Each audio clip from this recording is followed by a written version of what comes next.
Welcome to Real Estate Investing for Professional Men and Women, the podcast that guides professionals to financial prosperity. Join our community and let's start building your wealth. Here's your host, Gary Wilson. Alrighty then. Well, hello everybody. Welcome back to the podcast of Real Estate Investing for Professional Men and Women. Welcome aboard. A great subject on this one has to do with creative purchasing techniques. I'm going to go over two things. One is called a wraparound mortgage, and the other is called a land contract. We'll do the land contract first. The reason I do them together is they're very similar, and I wanted to explain them both in the same podcast and not have them do them in two different podcasts. So we've got quite a bit to go over. But welcome aboard, everybody. Good to have you on again. This is mainly for people who are professionals in their own individual fields. Typically, for me, it's always been chiropractors, dentists, pilots, teachers, engineers, military, first responders, firemen, policemen. Of course, there's other groups, accountants and things like that. Maybe the family physician, if you're in your own practice, that type of thing. But in any case, it's really a different mindset. In other words, we're not here to talk about, no money down, all this kind of smoke and mirrors type stuff. There are techniques we use that could be loosely described within that big genre, but what we're all about is buying real properties, the right way. So we have good profit, low expenses, little risk, and if we have rentals, great tenants. Okay. Any case, so welcome aboard. Let's go ahead and jump into the subject. So first things first, I guess we should talk about the land contract. Some people call it a land contract or contract for deed. Essentially, it is a form of seller financing, but just follow along with me now, but it'll make more sense. It basically gives more protection to the seller. That's one of the reasons why this is one creative purchasing technique that I do somewhat advocate. So in any case, it's usually used for the purchase vacant land, lots, things like that. In concept, what it calls for is the purchaser to pay for most of the property before he or she gets legal title. So think about that. You're actually, you don't get title till after you pay for the property. Simplest form, land contract, works like a mortgage, except again, legal title does not pass until a predetermined number of payments have been made. So theoretically, there is protection again for the seller in the event of a default. In other words, if a purchaser does not make payments, okay, as agreed upon, then the land contract stipulates that the money paid up to that point is deemed to be rent for the period of the time when they took possession till the time of default. To make sure clear title is there, what you do is you execute what's called a quit claim deed at the time of the purchase, and if the purchaser defaults, the seller records the quit claim deed. So the seller gets possession of the property back and title to the property essentially, or retains title to the property. In any case, land contract basically, when it's used, here's the deal. Usually it calls for specific payments to be made, okay, in the following order. These payments are received and applied in this order. First to interest on the purchase price, interest on the purchase. The next things to get paid are the things like real estate taxes, insurance, special assessments, things like that. Those are all lienable items. And third, last but not least, is the principal balance of the purchase price. Okay. So in any case, that's essentially how the payments are applied. If the contract states that legal title will pass before the principal balance is paid in full, then typically what that means is there's some balance left at the end. Then there's what's called a balloon payment that usually has to be paid. And then often the buyer will then get another note or mortgage for to pay all that balloon payment. A lot of people misunderstand this. They think that a land contract is a way around what's called a due on sale clause in a mortgage, and that's not necessarily true. Okay, if a mortgage is not assumable, it's not assumable for any purpose. However, the due on sale clause is triggered by any transfer of legal or equitable title to the property. While legal title is not transferred here on a land contract until some future date, equitable title is passed. So from a practical standpoint, due on sale clause is not going to be triggered because there's no deed that's being conveyed or recorded, right? And insurance continues, for example, in the force in the name of the seller. So it's highly unlikely that a lender will learn of the transaction. But nonetheless, let's go forward into this, and we'll show you what we do about that one little coinkydink, and give you an example. So let's assume that we have a sample property. So let's say it's a duplex, and it's worth about $240,000, right? So the owners or seller's existing first mortgage, let's say, is $120,000, half of that 240. Okay, with monthly payments of $1,000 a month. That's what they're paying every month. The mortgage is not assumable, and the owner is asking for a down payment of $40,000. That's what they want. They think it's worth 240, and they want 40 down. Okay, and by the way, they're willing to take back what's called a wraparound mortgage, which we'll discuss next, for the other 200,000 at 8%. Okay, so let's say, of course, you're a good negotiator and you persuade the seller to sell to you for 220,000, which is 20,000 off what they want. So then, rather than take legal title to the property, you give the seller, in this example, wraparound mortgage, the seller sells the property on a land. So instead of a wraparound mortgage, you do a land contract, is what I'm getting at here. And the land contract, because it protects the seller more, you've been able to convince them to drop down by $20,000. That's your angle there, right? So, in any case, you've convinced them to agree to accept $20,000 down payment in the form of, let's say, 10 semi-annual payments of $1,000, right? So that's over a period of, what is that?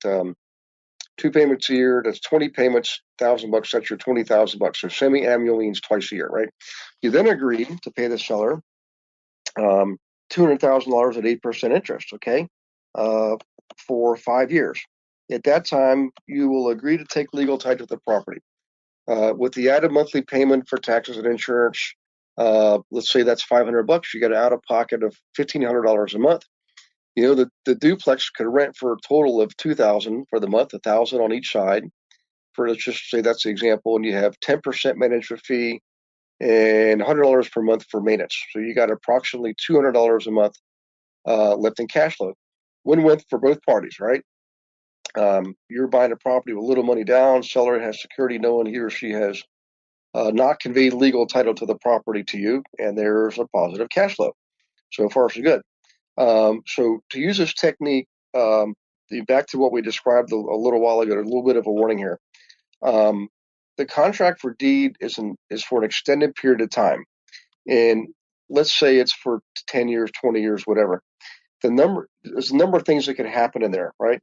That could put you in a precarious position. So if the property is mortgaged with a mortgage, it's not assumable. In other words, it contains a due on sale clause, even though it's unlikely the lender will do that. Let's say that does happen. The lender finds out that the land contract and they want to execute the due on sale clause, or they could possibly demand the loan be properly assumed with related fees and adjustment of interest rates and so forth.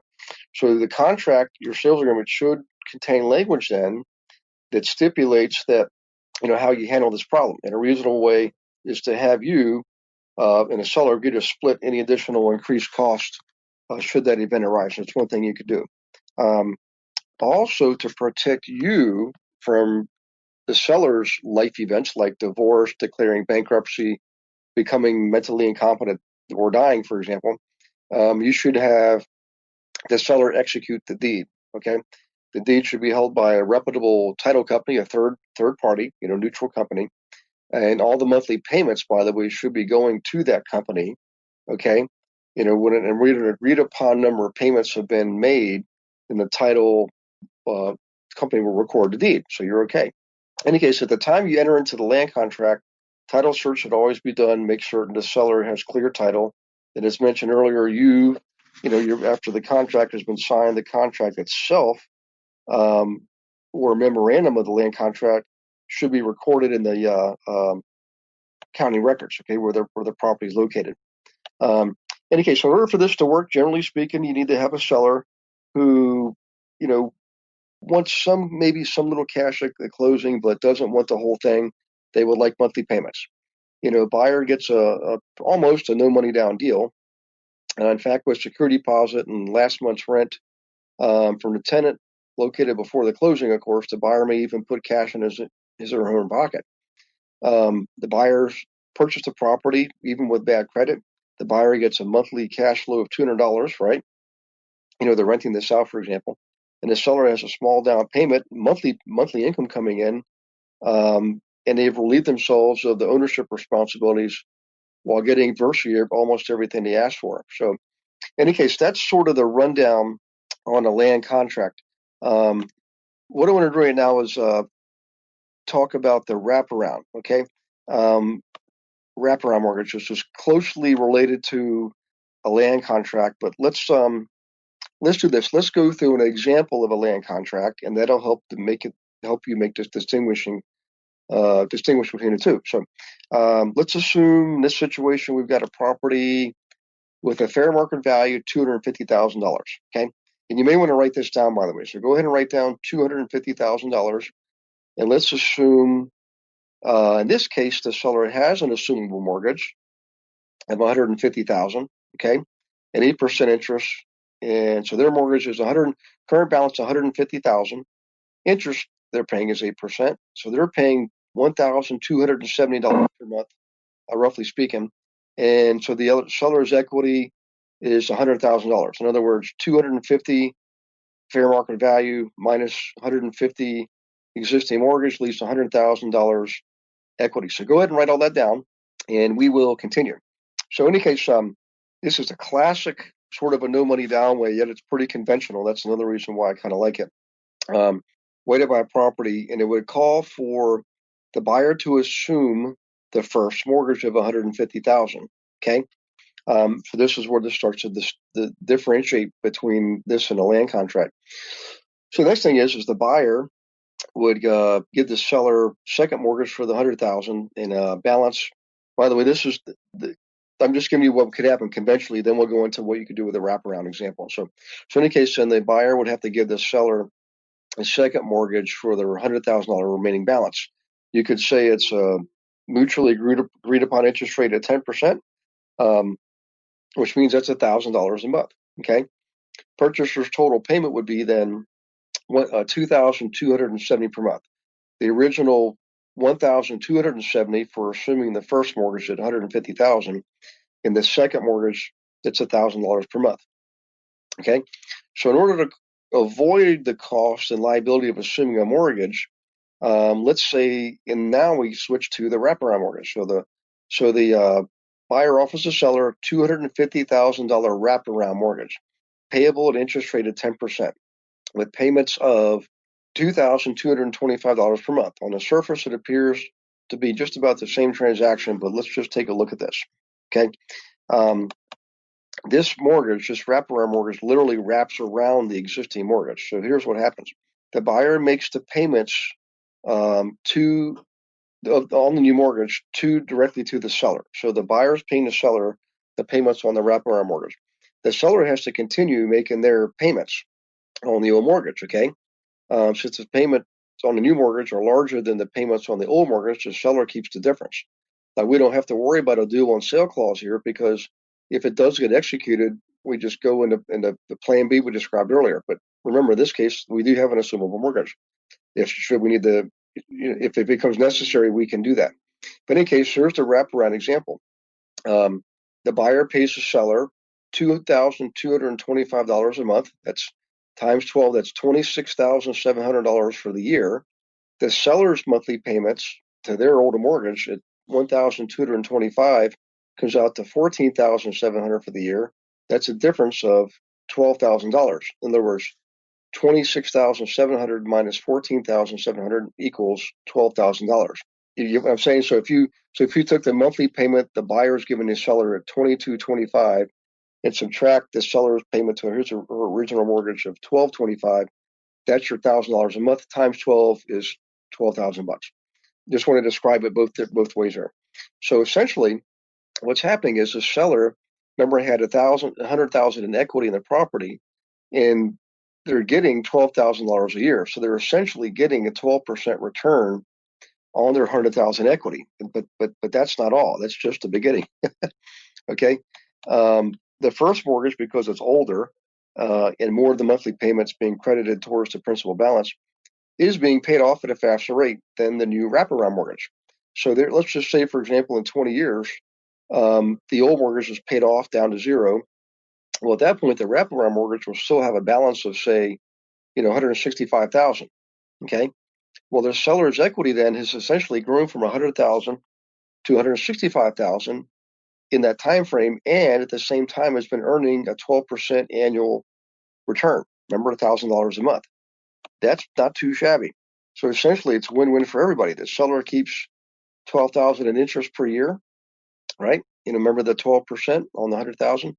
The seller's mortgage is paid off in 20 years. The seller's equity essentially went from $100,000 to the remaining balance of the blanket mortgage, wraparound mortgage, $165,000. They effectively grown their equity from $100,000 to $165,000, and the buyer accomplished a no money down deal, and the buyer avoided the cost of and liability of assuming the first mortgage. So, in any case, I hope you guys like that technique there, but also wanted you to compare and contrast it with the blanket mortgage from the first part of the blog, so you could or podcast, so that you can compare the two. Okay, awesome strategies. They are technically fall within the genre of no money down. However, they're not that unconventional, and people do them in some parts of the country. They're very, very popular, land contracts in particular. Okay, so in any case, there, great little subject for tonight. Just to wrap things up, depending on the type of market you're in, these strategies could come in very handy. You might be a strategy you use early on to help you eventually get in a cash position, so you can pay cash for properties, and then even get more creative, by refinancing later on, for example. If you'd like more on this information, you could always go to myinvestmentservices.com, click on the members area, and log into silver level. By default, all of us are silver level. If you're not, you should go ahead and become a silver level member. And all you got to do is look for instructions. If you're not sure, just email support@myinvestmentservices.com. And on there, of course, you get access to the all these tools and strategies and techniques, and also the live community site where everybody else is out there waiting for you, as well as professionally trained agents. In other words, trained to work with us investors. They're called investor agents. We train them personally. There are thousands of them all over the U.S. and Canada. They make themselves available exclusively to you, professionally minded people who want to invest in real estate. And also be sure, if you're, listening to this, go ahead and subscribe to the podcast. You can find it on iTunes, iHeart Radio, you name it, it's out there. So go ahead and subscribe to that. And future topics, we'll talk more about financing, and of course more about finding properties and working with the different vendors in the business of real estate investing. So welcome aboard, guys. I look forward to giving you more instruction on the next podcast. In the meantime, I hopefully you enjoyed this one, and I sure enjoyed doing it. I enjoy serving you.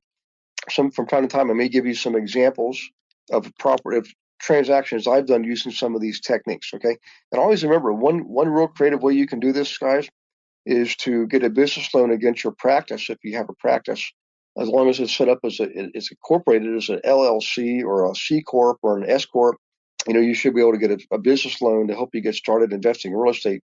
And I encourage you always, when you do invest in real estate, to own it in a separate LLC, separate from your business. Okay, most service businesses or S corps, ownership of real estate should be in an LLC. Now, I'm not an attorney. I'm just telling you, I've done it for 33 years, and that's really what we recommend there. So, in any case, guys, God bless you and your families, and we will see you on the next podcast. Okay, take care and God bless. Bye-bye. Thanks for listening to this episode of Real Estate Investing for Professional Men and Women. Be sure to go to myinvestmentservices.com to join our community and start building wealth today.